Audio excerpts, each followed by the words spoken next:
I was trafficked to powerful people. Those were the words of Virginia Giuffre, used and then passed to other men. Another survivor, Maria Farmer, understood very quickly that she did not matter, that she existed to serve the appetites of people who would never face consequence. These aren't metaphors, this is how power encounters the powerless. But why should any of this shock us? Why would an elite long practiced in killing overseas suddenly discover a moral boundary at home? Iraq, sanctions and war that killed hundreds of thousands of children, openly acknowledged, calmly justified as the price of policy. Cities leveled, civilian life extinguished, devastation explained away with words like security, strategy, national interest. Abu Ghraib, detainees stripped, sexually abused, photographed, mocked, humiliated, their bodies turned into instruments of domination. We were told this violence was exceptional, that it happened over there to brown bodies,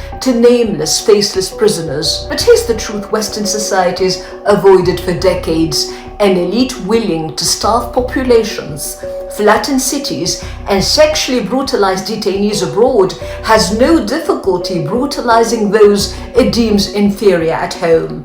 The line between foreign brutality and domestic morality was always fictional, a comforting story sustained by distance, by racism, by narrative. What gets handled through press statements abroad gets handled through settlements at home.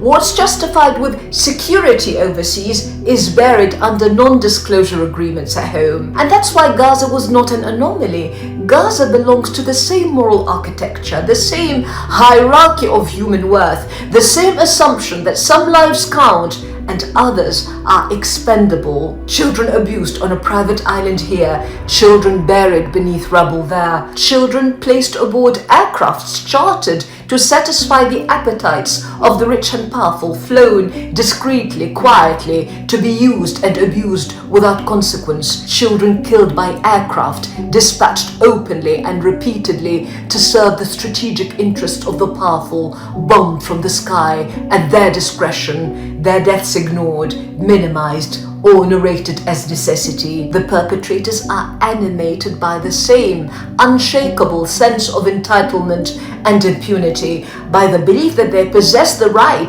to dictate the fate of others, to brutalize them if they so choose, whether in Florida or in Gaza. And this isn't just about individual monsters, it's about a class that dominates global power and capital, tech oligarchs, financiers, war profiteers. The people extracting wealth at home are the same people profiting from destruction abroad.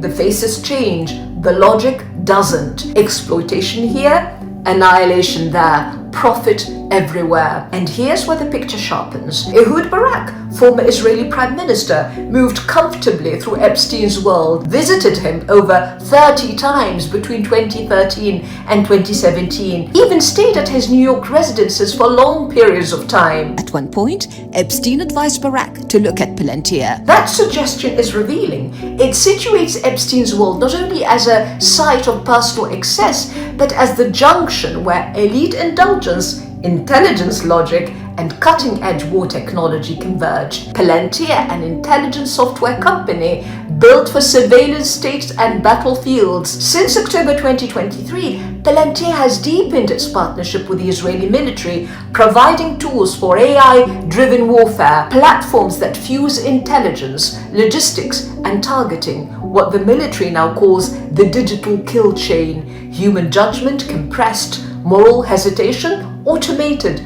genocide turned into workflow. And Palantir CEO doesn't hide the ideology. He supports Israel's right to kill en masse, philosophically considers it a civilizational duty. What Epstein curated socially, access, insulation, mutual implication, companies like Palantir now operationalize technologically. Contempt for human life is no longer personal, it's institutional, programmable. And when violence is embedded this deeply in software policy and profit, it no longer needs disguise. It can be spoken openly. Might is right, as Trump's ultra-Zionist national security advisor Stephen Miller openly declared. In Gaza, Venezuela, or behind closed doors in Florida. This elite isn't just powerful, it's raised on exceptionalism, on entitlement, on immunity, a closed world where rules are for others and consequences are negotiable. That's why they gravitated to Epstein. He didn't invent their crimes, he affirmed them, he made them feel exceptional,